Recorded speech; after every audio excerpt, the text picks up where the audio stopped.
We're a pretty small group today, so sometimes the group discussions they don't last quite so long. Sorry, Presley, you were about to say something. Oh, Nat? yeah. Okay, you good? Yeah. Okay, so what do you guys feel is, so for you, those of you joining us online, we just did a brief little talk with our partners about something that we learned about the writing process that was new for us, and something we already knew. So let me start with you, Anna. Is there anything that was new to you, or what is something that stuck out for you, or something that you already knew? Well, it's like we talked about. Mm-hmm. You will write and talk depend who you're with, right? Exactly. Yeah, so you're thinking audience. Mm-hmm. Yeah, so when we're with certain people, we say certain things in certain ways, right? Like we don't talk to a child the same way we talk to an adult about the COVID virus, for example, right? Yeah. So it's the same with writing. You really think, whether you really think about it or not, you're always thinking about who is going to read this, right? Even when I'm writing my diary or my journal, I'm always like, when my kids discover this, when I'm dead, I want them to make sure they don't know that. I don't want them to know this, right? So I'm a little bit guarded. But yeah, so the idea of audience, was that new for you, Anna, or was that something? No, I think you've talked about that before. Yeah, yeah. Excellent.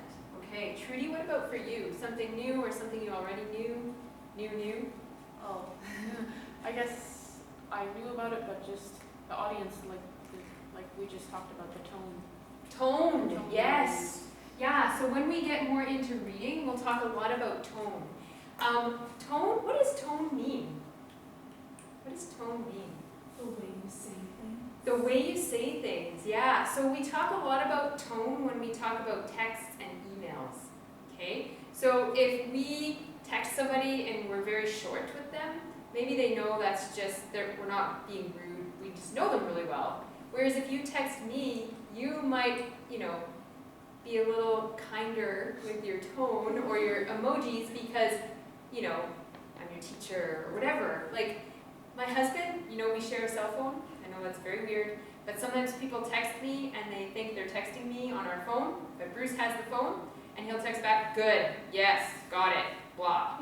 And if my friend doesn't know, I come home and I freak out. I'm like, she doesn't know you have the phone. I would never respond like that to her. And I totally freak out because his tone is like way different than my tone. Okay, so tone is huge in writing. It's huge, yeah.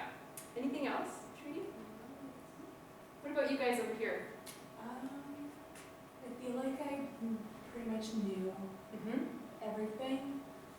One thing that I realized is how when you talk to different people, Mm-hmm. it just kind of made me realize that Uh-huh. that's what we do without realizing it. Right? Yeah, like Yeah. A lot of this, that's called intuitive. When something's intuitive, we do it without really thinking that we're doing it. Yes. So what they're saying is if you want to plan really good writing for your audience, you need to really think about what do they know and what do they not know about what I'm writing. What do I want them to know? What do I not want them to know? So it's pretty huge, the whole audience and tone and purpose. Yeah. Nat, person in black? What was new for you, or what stood out for you in these lessons? Clustering, okay. Yeah. What's that? I don't fully get it. You don't fully get it. Okay, wonderful. How brave to say that. Awesome. That's good. Clustering. Yeah. Yeah. Before we continue, can I just ask you what was the word that you said? Intuitive? Yes. Okay. Yeah. Can you maybe write Oh that boy, down? hopefully I can spell it. Intuitive. I don't know if this is an A, an I, an E, or what.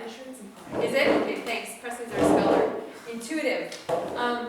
And it comes from the word intuition. And your intuition, again, hopefully that's correct. Your intuition is your gut feeling about something. Okay. Yeah. I would say you have a really good intuition, Anna. Yeah. Okay, so just getting back briefly here to what the person over here said. Very brief to say, yeah, clustering, I don't really get it yet. Thank you for saying that. We're going to work with clustering today. Basically, what you're doing with clustering is you're taking all of your ideas and you're clustering them or grouping them together. And you can group it together in any way you like as long as you can justify or or say how they're related. Okay? So when I did when we did that initial brainstorm this morning, we could have clustered it in a totally different way. We could have said, well, we're thinking of this or we're thinking of that, right? And it will become a little bit more, as we work with the pre-writing process, it should become a little more clear. But clustering is basically about making categories. I always say this, you got a big pile of laundry. If you leave that big pile of laundry there all week, every time you need your underwear, anytime you need a sock, you're gonna have to sort through it and it's gonna be a pain every time. You don't want people to have to try and sort through your writing as they're reading it. They shouldn't sort through it. You should do the sorting before. You should put the socks here in that drawer, the underwear in that drawer, the shirts in that drawer, and the pants in that drawer, right? That's what clustering is, making sure you have all the things together.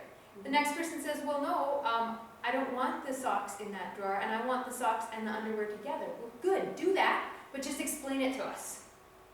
Okay, so that's what organizing in writing is getting that big pile of laundry and sorting it out. It's really important. Otherwise, people are just looking at your big pile of laundry, and they don't know how to read it. They have to look for the underwear. Okay, very good responses. Any other things or questions or anything else? I find it hard memorizing what they all mean. Okay, From the Yep. Quizlet. yeah. Don't worry about that. Don't worry about memorizing from Quizlet. What I'm doing with Quizlet is just giving you a chance to get to know the words. Please don't feel like it's a test where you need to memorize, all right? And especially with all of these different things you can do with Quizlet, don't feel like you need to concentrate on spelling unless I tell you these ones are to practice your spelling. Don't worry about the spelling part. Try and think about the learning and see if you can match some of the definitions together. It's just to familiarize yourself, because what I've learned over the years of teaching is oftentimes I use a lot of these words and people don't really know what they mean.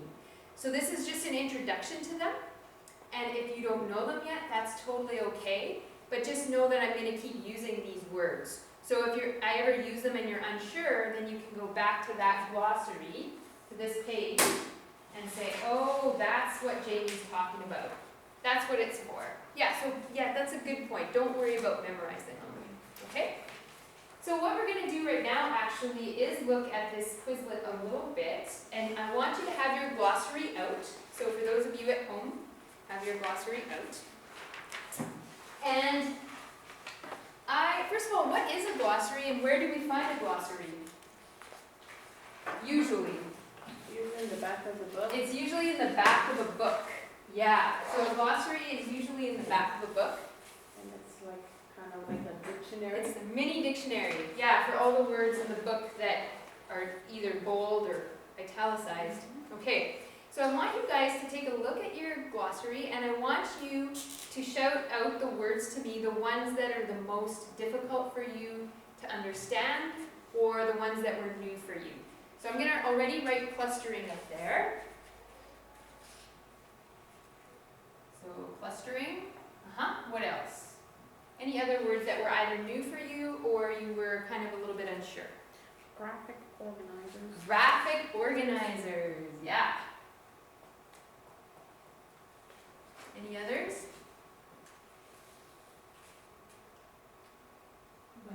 Webbing, yep. Functional writing was a new one. Functional writing, yep. What else?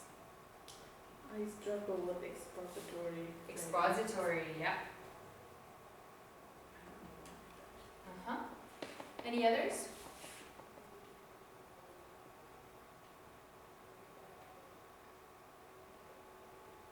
Be honest, no worries.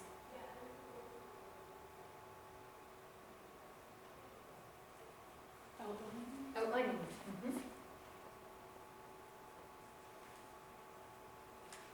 Anything else? Okay. So here's what we're going to do. You guys notice I love bells. Everybody has a bell in front of them, even if you're not a Flyers fan. Okay, so everybody has bells in front of them. This is what's going to happen. I'm going to shout out one of these words, you are going to scan your glossary and see if you can find it and put your finger on it. And then you're going to read the definition, and then we're going to talk about that one that's giving you trouble. Okay, are you ready? Have your bell ready. There's big points here. On your marks, get set, go. Expository. Anna? Meant to inform the reader about something I can tell what happened when, whatever, dot, dot. Yep. Writing a report on, explain on how, describe on how, explain how to. Okay, yes, so when you think expository, think facts. Now, here's the thing maybe that was confusing to you, Anna. I know this picture, I apologize, it looks a little bit like it's for kids, so I apologize, but it does a good job of pointing out the different types of writing. So we have the same topic. What can you see our topic is just from looking at the poster? Dogs. The dog, right? So an example of a narrative about the dog would be where you're telling a story. You're not telling facts, oh, the dog is this and this big, yada, yada. Maybe you mention it, but your main purpose is to tell a story about the dog. That's narrative writing, okay? Descriptive is where you just describe exactly what the dog looks like. Your goal is to paint a picture with words, okay? Persuasive is where you try to persuade somebody about the dog. So you're giving your opinion, whether or not you think the dog's good, whether they should have a dog, yada, yada. I've seen yada, yada a lot today. Get rid of that one. Okay, now expository is where you might give us the history of dogs, how did dogs become pets, maybe you might pick a certain kind of dog and tell us everything about that dog's job, what does that dog do, that kind of thing. So when you think expository, can anybody see what the root word is in expository? Expose. Expose, and what does expose mean? It's kind of like to reveal. If I expose my shoulder, I'm showing it to you, right? So expose means to show, right, the facts about something. So I think what can be confusing about expository is that there's all kinds of things that can fit underneath expository. So when we're talking about these types of writing, we're using the word genre. And for those of you who were here last year, you know that genre means type or kind. So when you have a type of writing, you also have sub-genres.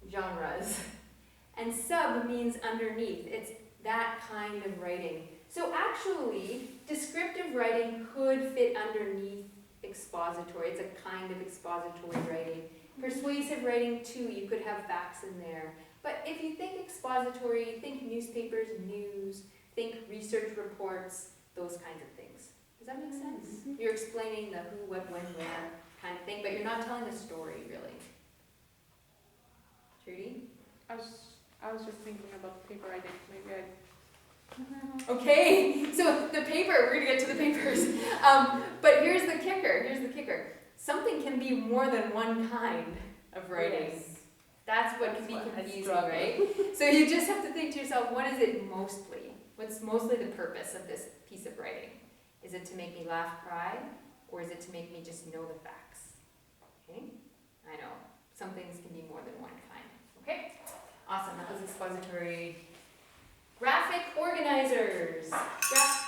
Okay, go ahead. a type of visual display that helps you to plan, organize, and connect your ideas when planning what you will write. Awesome. Okay, so I'm just going to pull up Google Images here and type in graphic organizers.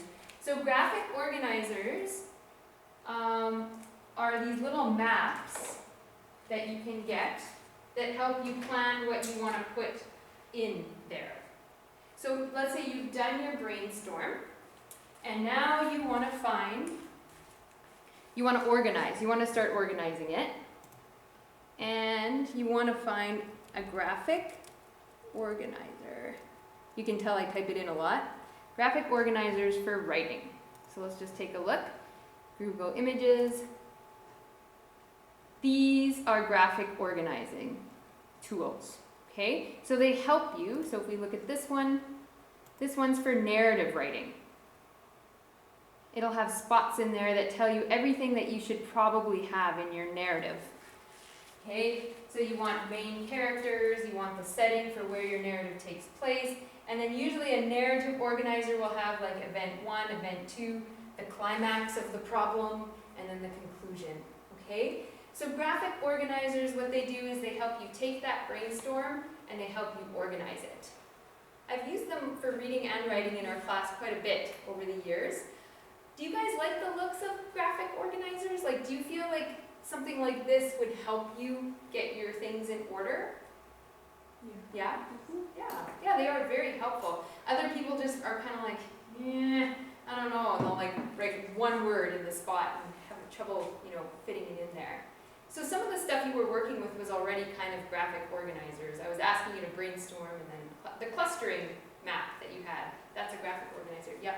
I was just going to say, for somebody that's very good in writing, probably wouldn't need that, but somebody that's trying to get better, I think that's a good way of organizing it. Actually, you know what, Anna? I think they're good for everybody, to be honest. They are? Okay. Yeah, because they're a great way to help you organize your writing. So here you see, these are very basic ones, but here you see one for informative writing. So what's your topic? What's going to be your topic sentence to introduce your topic? And then fact 1, fact 2, fact 3, and then your conclusion. This is kind of like the sandwich. That's another popular graphic organizer when you're thinking about writing.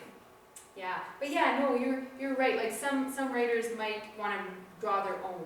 Yeah. Maybe that's what you're saying, right? Yeah. Whereas others might like to have it there. Yep. Good. Okay. Webbing.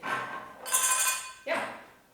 A visual grouping of ideas with connections to other ideas. Yeah, so again, some of these things are so connected that they almost seem the same. So what's the difference then between clustering and webbing, right? So if you think of this, so you give me a topic, any topic that you guys can think of. I had pickles in my head for this morning for some reason, I don't know why. School. Okay, school, all right? So if you think of school, and then you started thinking, well, what about school? What's my purpose? What do I want to say about school? Do I want to express my feelings about school? The homework. The homework, okay, so we're talking about the homework. Okay, so then when I think about homework, well, what about homework? What about it? Reading. Okay, we have reading homework. Okay, Have time. what's that? I don't have time. Don't have time. Don't have time. Okay? Now, so this is webbing. Okay, so I don't have time, then you ask yourself, why don't I have time? On my phone. Why am I on my phone? Bored. Why am I bored? No boyfriend. Okay? Do you see how I'm drawing a web? Each thought is leading me to a new idea. It doesn't mean I'm going to write about all of these. I would be all over the place. I started with school, and now I'm all the way out here in my web to no boyfriend. How does that work? Oh, maybe find one at school. Okay? So reading. Well, what about reading? What about reading? What about reading homework? What about homework? A big book. Okay, big book. Okay, how do I feel about the big book? It's going to take a long time. Gonna take time. You guys like my penmanship? That says gonna take time. Okay, how much time? A long time. A long time. Okay, what's a long time? Months. A month, months, a week. Okay, so do you see how I'm creating this web? So it is a little different from clustering in that clustering, depending on how you look at it, clustering, sometimes we take the ideas from our brainstorm and then It's more organized. yeah, we kind of group it. We're already organizing. Here, webbing, we're kind of already, like we're brainstorming and organizing at the same time, right? Some people really like this and they ask themselves, well, what about that? Well, what about that? What about that? What about that? It's questioning. Questioning is another really great way to do your free writing. But this is webbing, and you can get graphic organizers that are a web already. So in that way, webbing and clustering are graphic organizers, or you can draw your own as you go. Does that make sense? Pretty sure the little kids are really good at webbing. Are you talking about your little brothers there? Okay. Awesome. There we go. Functional writing. Yeah, Presley? Writing that you have to do in your daily life, like filling out forms, writing a note, or grocery list. Yeah. So would you guys say that you spend most of your writing time doing functional writing? Yeah. Yeah. Do you find it easy or hard?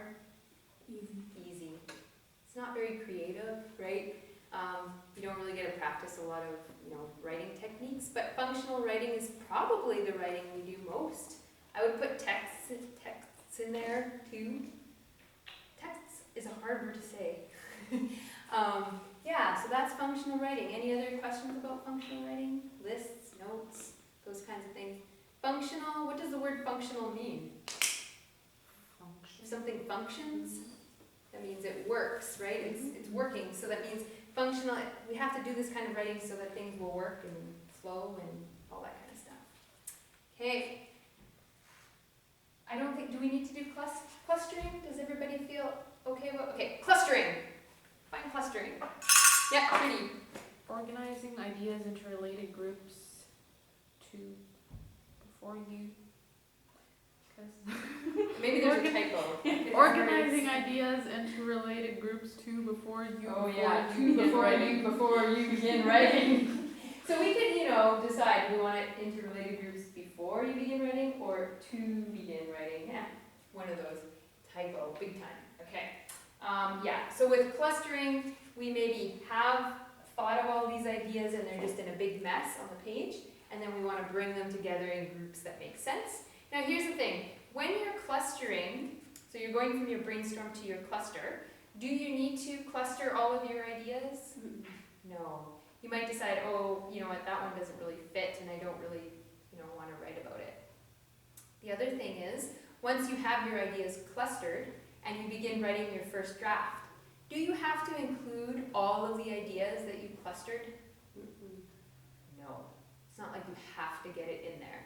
I struggle with that, because once I cluster my ideas, I'm like, but I really want to talk about that. But as I'm writing, I'm like, it doesn't fit anymore, so I have to leave it. But it sounds so good. Can you add, you can Oh, add, and then you can add ideas. Yeah, so Even though while you you're doing your first draft, you can add ideas that you never had before, right? I've had a lot of students say to me once they've written their first draft, I'm like, why did you put that in there? And they're like, oh, well, it was in my cluster, and it sounds really good, isn't it? Doesn't it sound good? I'm like, yeah, it sounds good, but it doesn't really fit, so you have to take it out. They're like, no, I don't want to. I'm like, This you sounds probably, like it's me, it's totally me. I'm like, you should probably take it out, because it just doesn't make sense. All of a sudden you went from, talking about putting your underwear in your drawer to like, I don't know, your favorite underwear that you saw at Walmart last week. Like, it just doesn't work, Yeah, so. Okay, the last one, outlining. Yeah. arranging ideas in an order that makes sense. Yes, okay. So, arranging ideas in an order that makes sense. I feel like I have a tough time doing that. Okay, so outlining might just not be your kind of pre-writing, right? So I find for me, I do various forms of pre-writing, and in the end, outlining is what I need to do just to see it. Because when I'm thinking of writing either a paragraph or a longer piece of writing, I'm always thinking about the sandwich or the hamburger. For those of you who've been in my class, you know. So here's your top bun. This is your intro. This is our outline here, okay? Then I say, let's work with creating a 3-body paragraph essay, okay? So here I have maybe the cheese, that's main point 1. And we call these body paragraphs.